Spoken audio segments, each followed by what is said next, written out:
Welcome back to the channel everyone. I hope you all are doing well. आज हम बात करने वाले हैं क्लास 5th के लिए। चैप्टर है गुड हेल्थ एंड डिसीजेस और ये हमारा फर्स्ट पार्ट होगा जिसमें हम मेनली गुड हेल्थ के लिए क्या क्या बेसिक रिक्वायरमेंट्स है उसके बारे में बात करेंगे। तो आई होप कि आपको ये चैप्टर समझ में आएगा और आप इसे अपनी डेली लाइफ से रिलेट कर पाएंगे। तो चलिए स्टार्ट करते हैं, जान लेते हैं क्या क्या हम पढ़ने वाले हैं इस चैप्टर में। तो इस चैप्टर में हम मेनली पढ़ने वाले हैं कि हमारी अच्छी हेल्थ के लिए हमें क्या क्या चीज़ें चाहिए, क्या क्या रिक्वायरमेंट है हमारी अच्छी हेल्थ के लिए, न्यूट्रिएंट्स क्या होते हैं और कितने टाइप के होते हैं, हमारी डेली लाइफ में एक्सरसाइज और एक अच्छे पोस्चर का क्या इम्पोर्टेंस है, डिसीजेस क्या होती हैं और कैसे होती हैं diseases, different type of diseases, ये सब हम इसमें पढ़ेंगे। तो आई होप कि वीडियो एंड तक आपको ये टॉपिक्स क्लियर हो जाएं और किसी दूसरे बच्चे को भी ये वीडियो शेयर कीजिए ताकि वो पढ़ सके। एंड चैनल को सब्सक्राइब करना मत भूलिएगा, वीडियो को लाइक ज़रूर कर दीजिएगा। So let's begin the discussion. तो हेल्थ की बात अगर करें तो हम सबको पता है हमारे लिए हमारी हेल्थ कितनी इम्पॉर्टेंट है। अगर हम हेल्दी हैं, हमारी अच्छी हेल्थ है, तो हम हर काम को काफ़ी अच्छे तरीके से भी करेंगे और उसको एंजॉय करके करेंगे, ना कि स्ट्रेस या बर्डन समझ करके। लेकिन अगर हमारी हेल्थ अच्छी नहीं है तो इनफैक्ट हमें खेलते वक्त भी अच्छा फील नहीं होगा। तो हमारे लिए हमारी हेल्थ बहुत ज़रूरी है और उसका अच्छा होना भी ज़रूरी है। तो हमारी हेल्थ के लिए, अच्छी हेल्थ के लिए मेनली हमारी 4 रिक्वायरमेंट है। पहला है एक अच्छी डाइट जिसे बैलेंस डाइट कहा जाता है, फिर रेगुलर एक्सरसाइज, प्रॉपर रेस्ट होना भी ज़रूरी है एंड डिजीजेस से खुद को बचाना भी ज़रूरी है। अगर हम बात करें बैलेंस डाइट की, तो बैलेंस डाइट क्या होती है?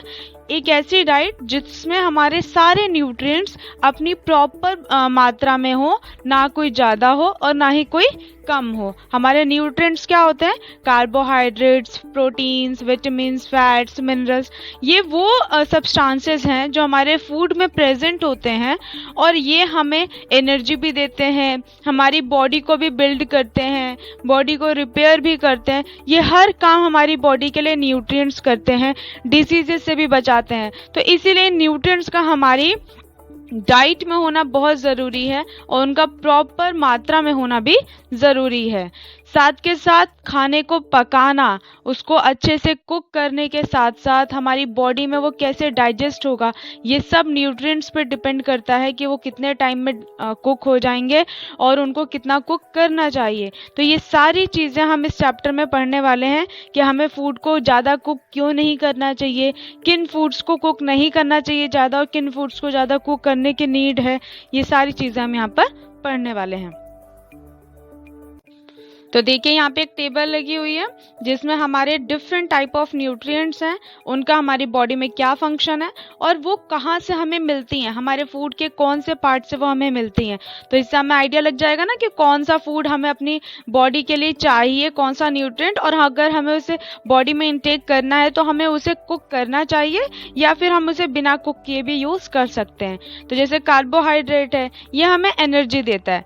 बच्चे, कार्बोहाइड्रेट और फैट्स दोनों ही एनर्जी देते हैं ताकि हम काम कर सकें, बट जो फैट है वो हमें बहुत ज़्यादा एनर्जी देता है जो कि हम डेली लाइफ में इतना यूज़ नहीं कर पाते हैं। तो इसीलिए हम कार्बोहाइड्रेट्स ज़्यादा अपनी बॉडी में इंटेक करते हैं और फैट्स को थोड़ा कम। फैट्स हम तब ज़्यादा इंटेक करते हैं जब हमारी बॉडी को बहुत ज़्यादा फिजिकल वर्क करना होता है उस टाइम पर। तो कार्बोहाइड्रेट्स एंड फैट्स ये एनर्जी प्रोवाइड करते हैं हमारी बॉडी को, सो डैट हमारी बॉडी काम कर सके। इनकी सोर्सेज लिखी हुई हैं। कार्बोहाइड्रेट की सोर्सेज राइस, ब्रेड है ना, और हमारी फैट की सोर्सेज क्या है? ऑयल, बटर, चीज़, ये सब हमारे फैट की सोर्सेज हैं। फिर आता है विटामिन्स। तो विटामिन्स क्या करते हैं? हमारी बॉडी को डिसीजेस से बचाते हैं, हमें फिट रखते हैं, तो इसीलिए इसको प्रोटेक्टिव फूड भी कहते हैं। और ये कौन से फूड्स हैं हमारे? फ्रूट्स एंड वेजिटेबल्स, जिन्हें कि हम, अगर कुछ वेजिटेबल्स हैं जिन्हें कि हम कच्चा भी खा सकते हैं। प्रोटीन्स की बात करें तो ये हमारी बॉडी को क्या करते हैं? बिल्ड करते हैं। जैसे अभी आप छोटे हैं तो आपकी बॉडी को और ग्रो करना है, टॉल होना है, आपको और ज़्यादा ग्रो करने के लिए क्या, किसकी ज़रूरत होगी? प्रोटीन्स की ज़रूरत होगी। और वो किससे मिलेगा?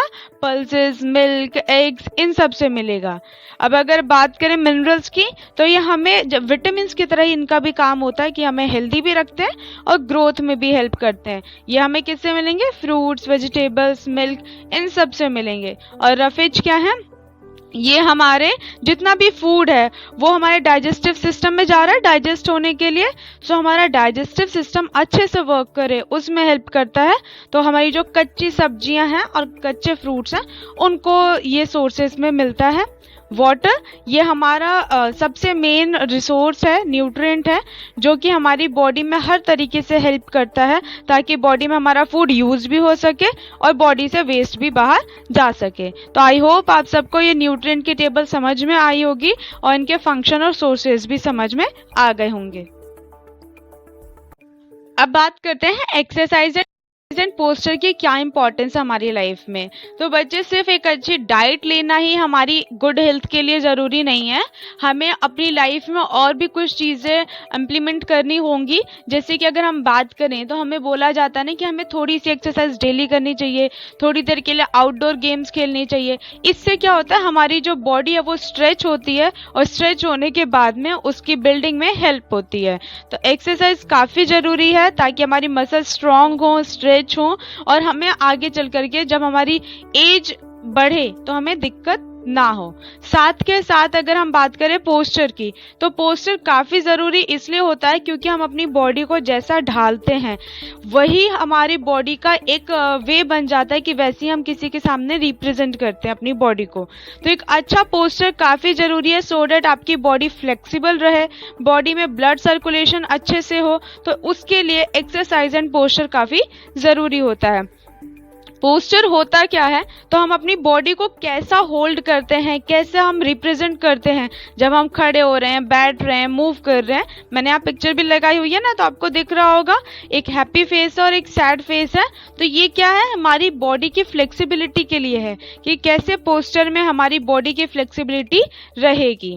तो ये बहुत ज़रूरी होता है हमारी बॉडी के लिए कि हम अच्छी एक्सरसाइज करें और पोस्चर को करेक्ट रखें सो डैट हमें आगे लाइफ में जाके प्रॉब्लम्स ना हो। साथ के साथ है रेस्ट। रेस्ट भी बहुत ज़रूरी होता है। जैसे मशीन्स की बात करें, हमारे घर में फ़ैन है, हम लगातार उसको चलाते रहेंगे तो वो क्या हो जाएगा, गर्म हो जाता है, तो उसको रेस्ट देना होता है। सेम हमारी बॉडी है, उसको भी रेस्ट की नीड होती है, इसीलिए हमें अच्छी स्लीप लेनी चाहिए। एटलीस्ट आपकी एज के जो आप 12 to 13 ईयर्स की एज है, आपको कम से कम 8 आवर्स की स्लीप लेनी चाहिए सो डैट आपकी बॉडी फिर से फ्रेश हो और अच्छे तरीके से अपने सारे कामों को कर सके। तो रेस्ट भी बहुत इंपॉर्टेंट है हमारे लिए सो डैट हम अच्छे तरीके से अपने सारे कामों को कर सकें।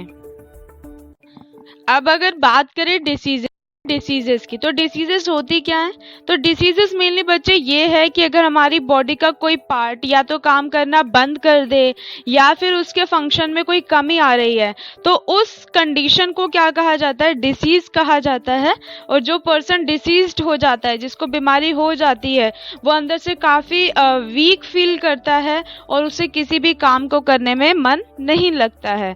डिसीज के कॉजेज क्या क्या हो सकते हैं, तो मेनली यहाँ पे मैंने आपको 3 कॉजेज बताने की कोशिश की है कि पहला कॉज होगा कि आपकी बॉडी में मिनरल्स और विटामिन्स की कमी के कारण, तो उसको हम बोलेंगे कि डेफिशिएंसी डिसीज हो गई। मैंने आपको स्टार्टिंग में बताया बैलेंस डाइट में होते हैं विटामिन्स एंड मिनरल्स, तो अगर उनकी कमी हो जाती है तो भी डेफिशिएंसी डिसीज हो सकती है।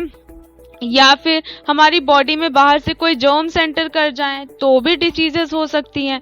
या फिर कुछ डिसीजेस ऐसी भी होती हैं जो बॉडी के अपनी कमी की वजह से, जिन्हें हेल्थ डिसऑर्डर्स कहते हैं, जो अपनी कमी की वजह से इंटरनली वो हो जाती हैं। जैसे डायबिटीज़ उनमें से एक है कि एक हार्मोन की कमी की वजह से भी ये हो सकता है। तो इसीलिए ये जो बीमारियां होती हैं ये 3 तरीके से हो सकती हैं। और डिसीजेस को हमने 2 कैटेगरी में डिवाइड किया है, एक कम्युनिकेबल और एक नॉन कम्युनिकेबल। कम्युनिकेबल नाम बता रहा है कि कम्युनिकेट होंगी, मतलब एक इंसान से दूसरे इंसान पर पहुंच जाएंगी।